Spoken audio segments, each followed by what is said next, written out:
Welcome to the official YouTube channel for the Colin Cowherd podcast. Go on, hit the subscribe button. There it is, so you don't miss any of our football content this season. It has been, if I might say, fantastic.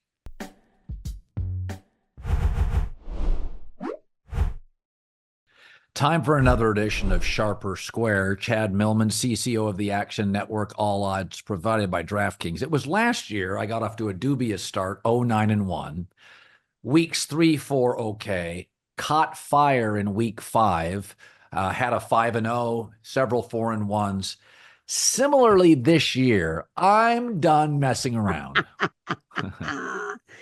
You know what I do think, Okay. and I feel like you've said this before. I think as bettors, whether we are novices or professionals, it's taking 2 to 3 weeks to figure out who these teams are. Whereas if we had more preseason games, we might have more of an assessment. And so we can make better decisions faster.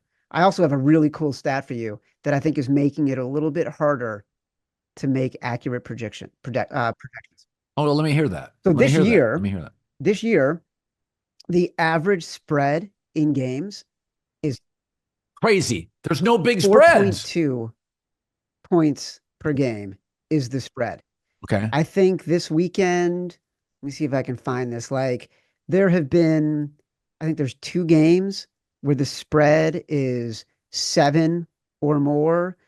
This is one of the most parity examples that we've had in the spread in history. Yep. Like going back to the 1960s. Yep. So there are huge challenges. What it means is every half point matters that much more, right? Think about the Cowboys game this past week against the Giants on 2 Thursdays ago. The spread opened at 5.5. Then it went down to 5. Then it went down to 4.5. Then it went down to 4. Then it went up to 4.5. Then went up to 5, 5.5, some places 6. The game landed on 5. And while that happens all the time, it's happening more often. It means those half points mean so much more as a percentage of value. It's hard. Well, and also when I do my Blazing 5, I often get the worst of the number. It's not an excuse. It's a reality. I'm betting Thursday and Friday. It is what it is. So, I'll give you a prime example that I think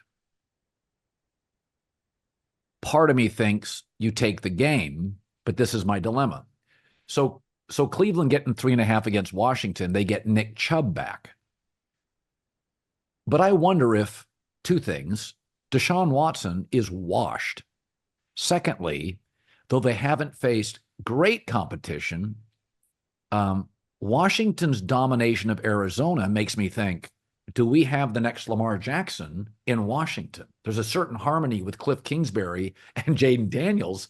It's not like they're completing 70% of the throws. It's like 82. So my history says Cleveland plus 3.5 against a rookie quarterback feels like a really smart side, sharper square.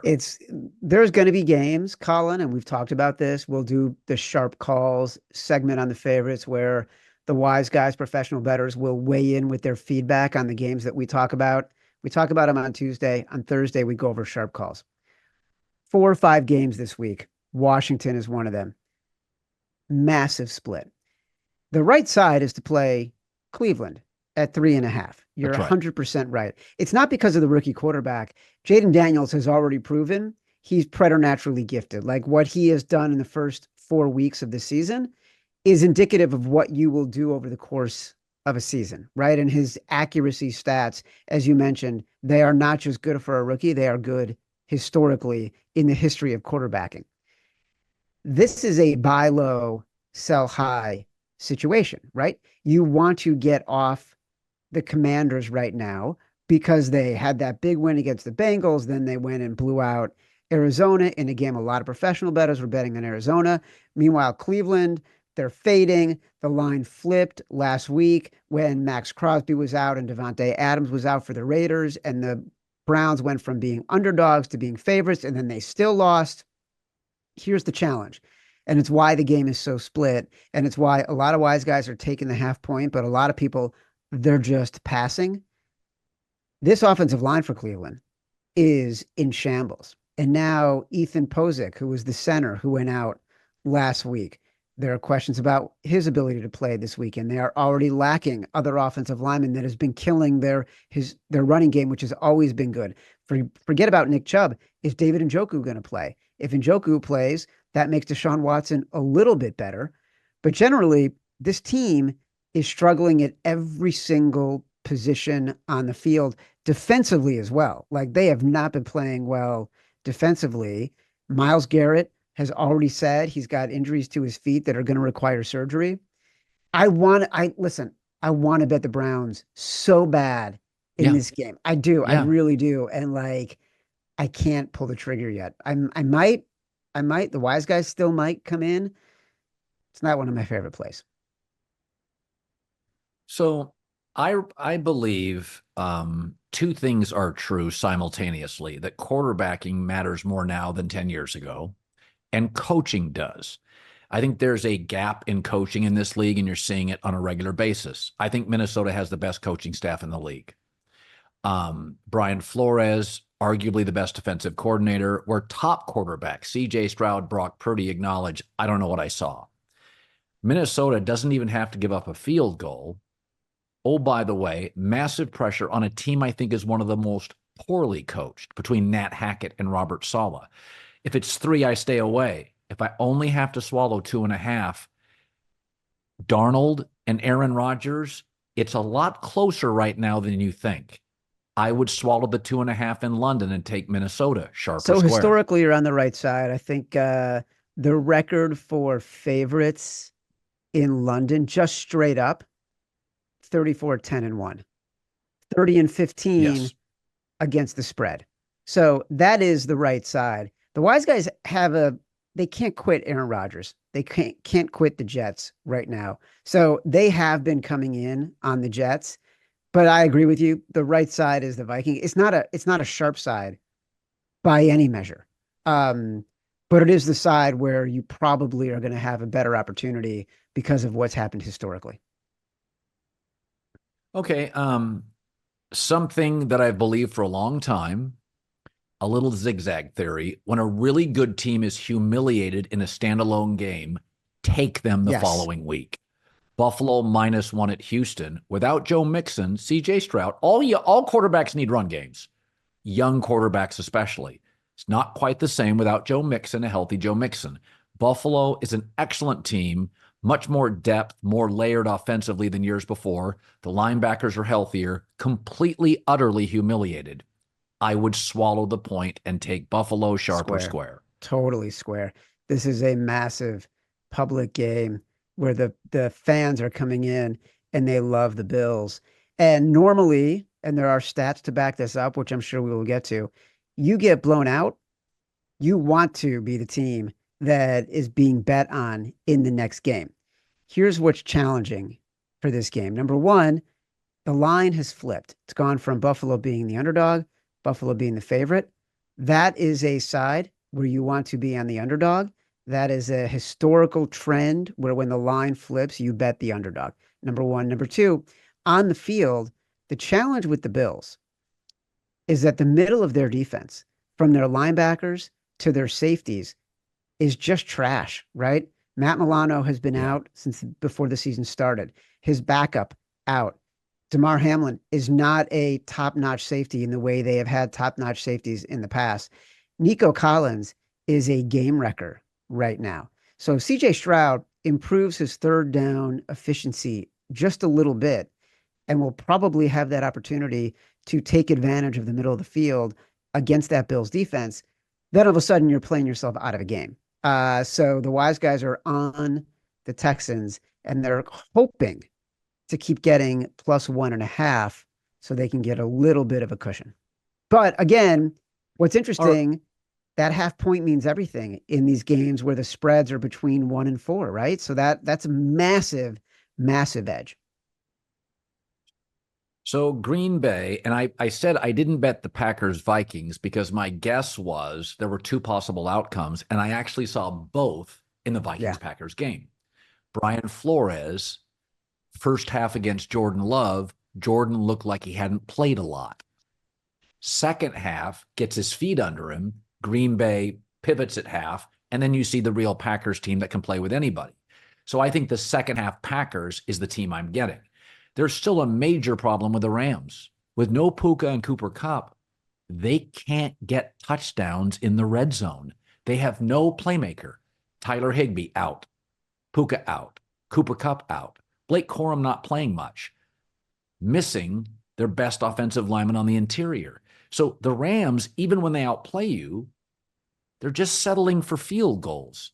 I think the second half Green Bay team -3, I don't think it's a strong play, but I take the Packers. There is no home field advantage. It'll be 65-35 Packer fans, You sharp or have square. nailed the biggest pros, Joe's game on the board with the pros playing the Los Angeles Rams. So on Tuesday, me and my co-host Simon Hunter, you're always trying to pit us against each other. We like to bring love to the Volume Podcast Network, but you're trying to, create animosity. I like you like conflict. conflict. Listen, that's why you're a content genius. You know, conflict creates really great ratings. I came in and I'm like, Simon, the Packers are the side here. We saw the second half. They were in that game against the Vikings. Brian Flores has been making CJ Stroud and Brock Purdy see ghosts. And Jordan Love, when it was coming down to it, was right there. Like, that was a scary, scary game if you were a Vikings backer. You got to take the Packers here against a team in the Rams that can't put anyone on the field. And his comment to me was, don't get cocky.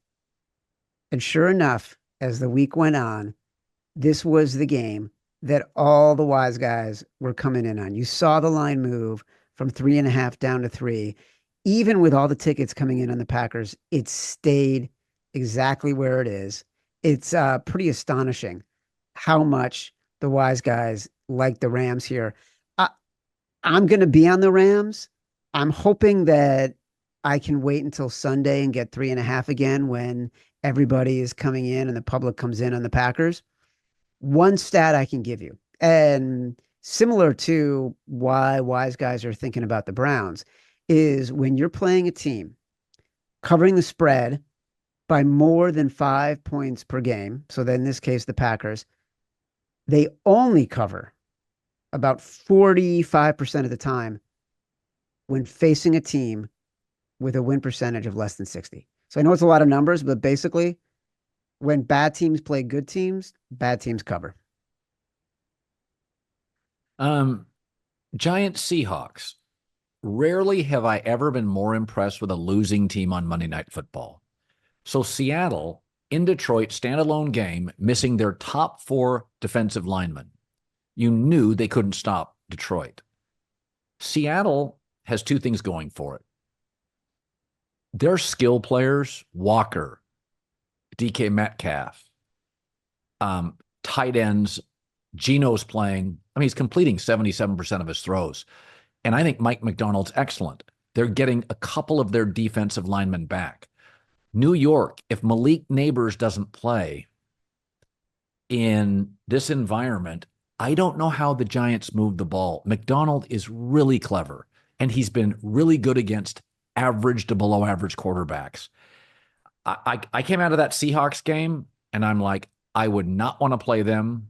I think if those 2 teams met again and Seattle was reasonably healthy, I wonder if I'd take Seattle. I'm going to swallow the 6. I know I'm a dullard, but sharp. Yeah, you're a dullard because you're on the right side at a bad number. And what is the theme of today's show? Get the best of Numbers. the number, right? This game opened at 5, I think, maybe 5.5. That lasted for maybe 17.5 seconds before the wise guys took the 5.5, took the 6.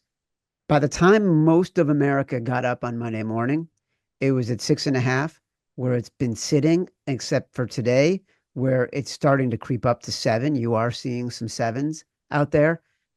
Don't do it. There's a lot of games. Like, you're just setting yourself up for disaster because there's so much variance in these games. And teams that have been 7-point favorites or more this year are crushing it. So you're hoping there's some regression, but this is like they're 8-5 straight up this year. So you're really playing with fire to bet the worst of the number on a big underdog. Divisional rival game, a desperate team, Cincinnati +2.5, facing a Baltimore team that played perfect football, now in a short week. Excuse me, not in a short week.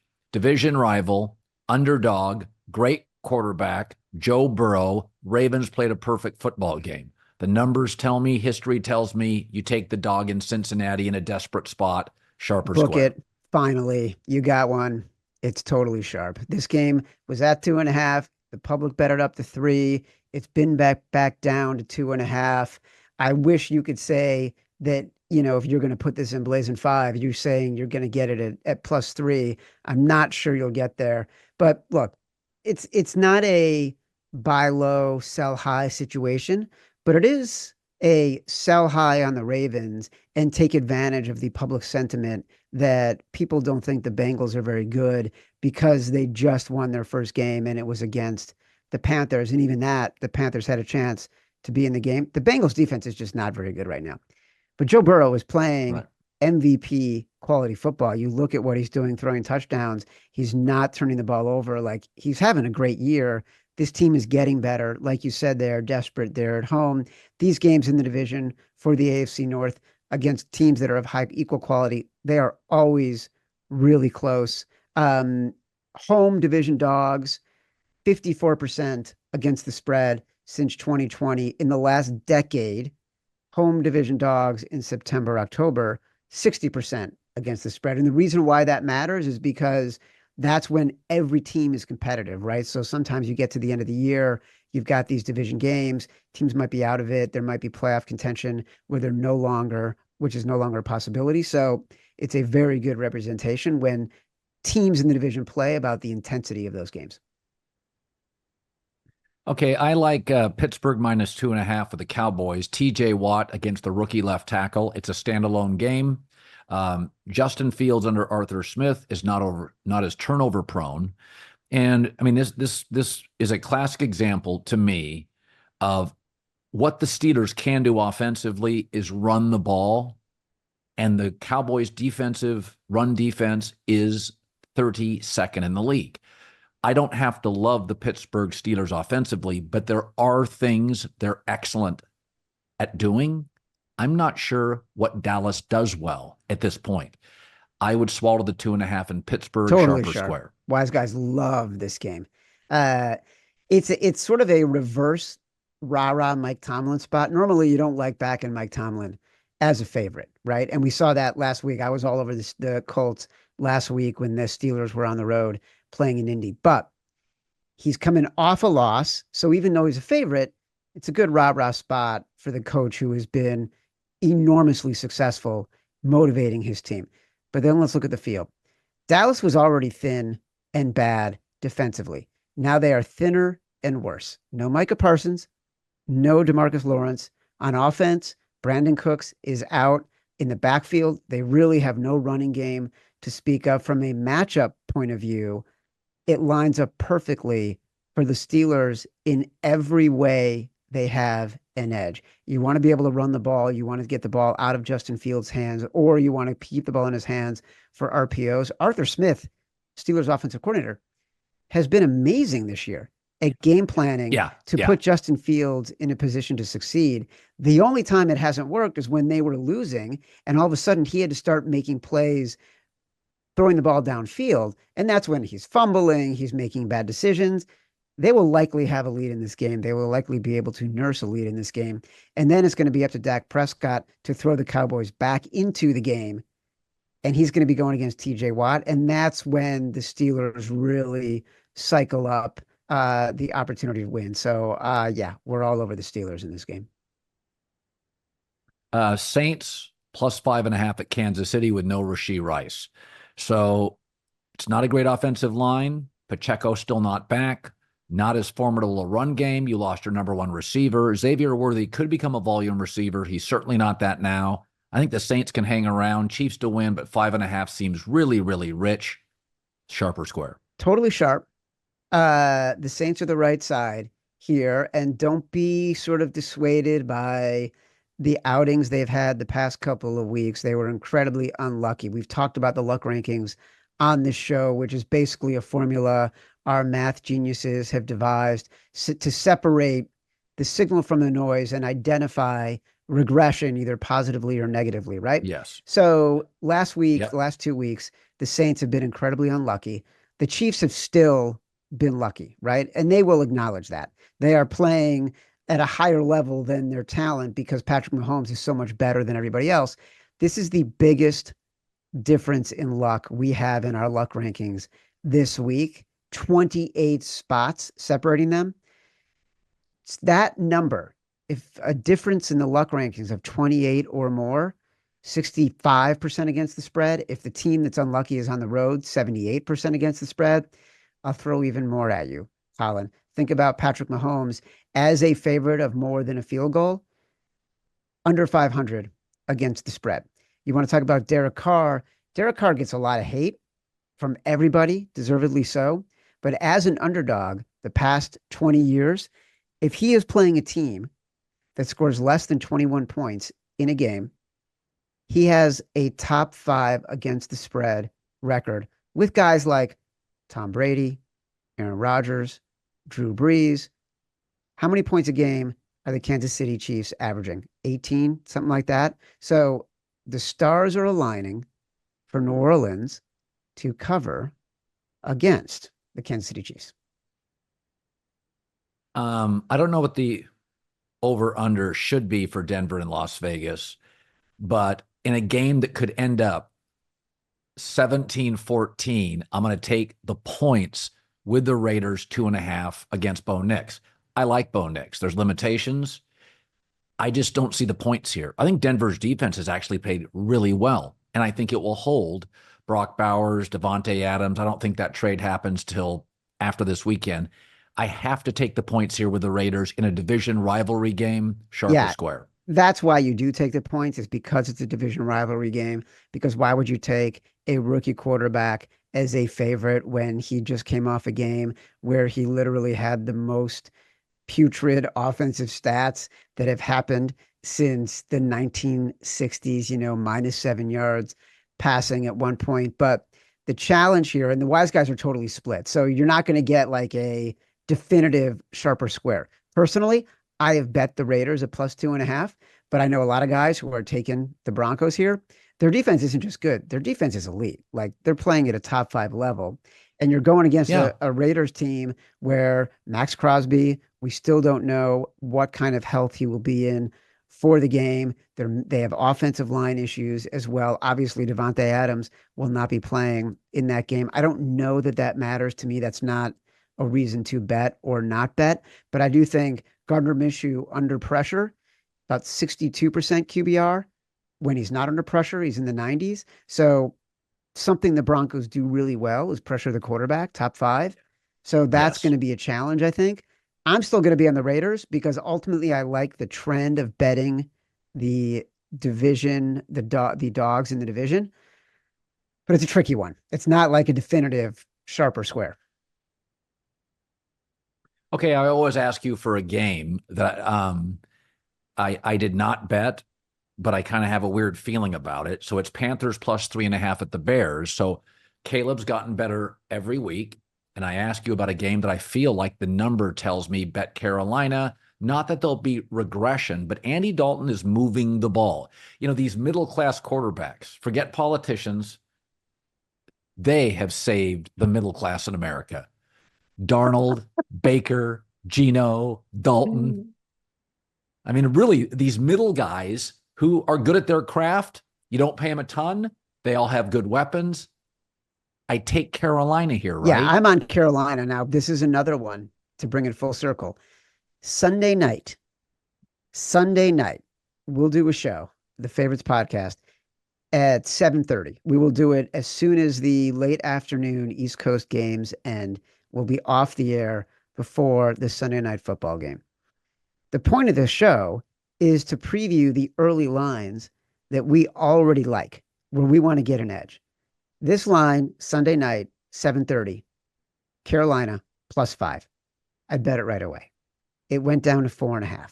It went down to 4. It went down to 3.5. Wise guys took it at 3.5. I still think you're getting half a point of value on Carolina at 3.5.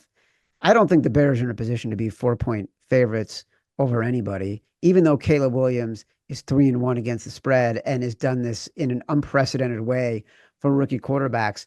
This is really coming down to Carolina being an incredibly good run blocking team. Pro Football Focus does these great ratings and rankings of every player, but also every unit and every kind of style.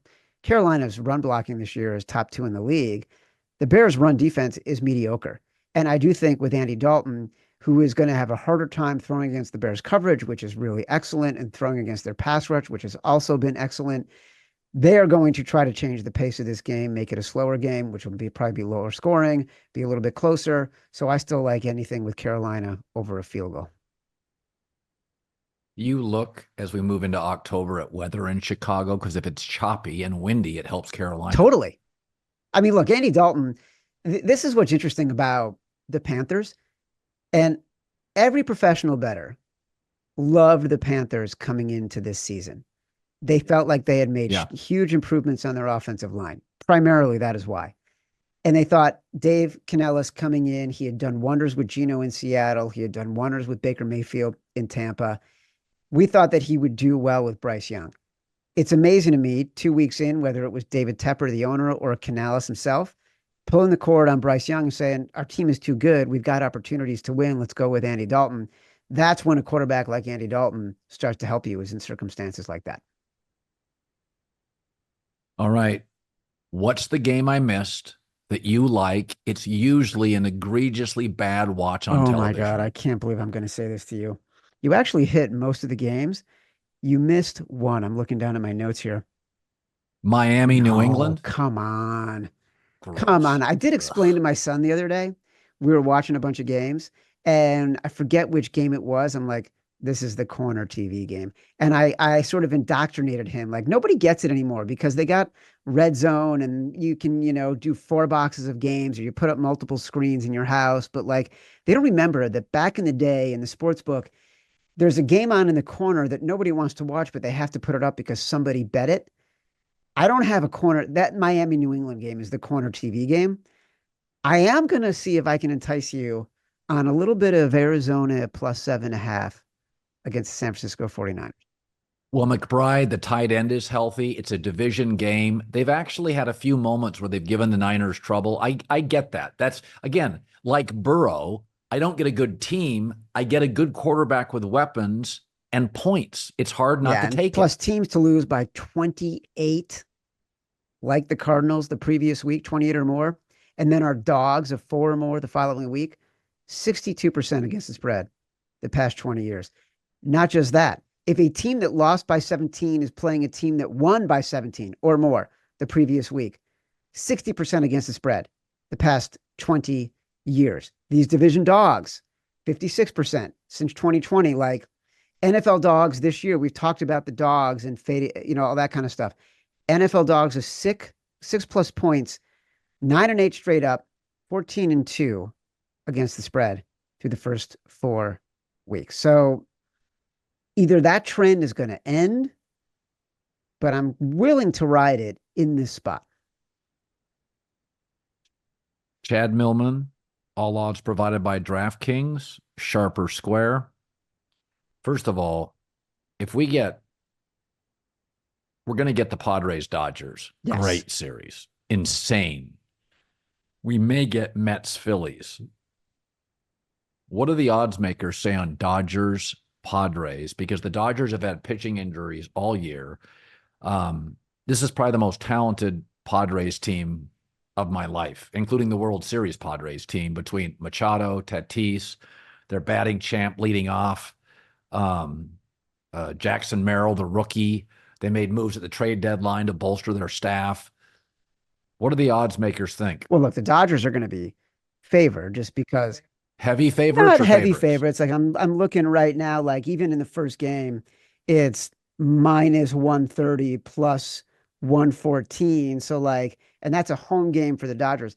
It's not break even, but it's as close as it can get without being even. So you're not going to get a huge edge, but it's definitely going to be the Dodgers. Don't forget, as amazing as the Padres have been, and the best team in Major League Baseball the second half of the year, and a lineup that is just Oh yeah. cranking right now. And obviously the Dodgers have had injuries, and especially with their rotation, it's still the Dodgers. It's still one of the two most popular teams in Major League Baseball. And it's still, to use NFL betting parlance, they're the public team. So the bookmakers are going to shade it in favor of the Dodgers if there is ever even a remote possibility that two teams are even. Now, also the fact they won, there's going to be some kind of home field advantage if there needs to be. So you're going to get the Dodgers as slight favorites. As always, sharper square. Chad See you, Millman, brother. thank you.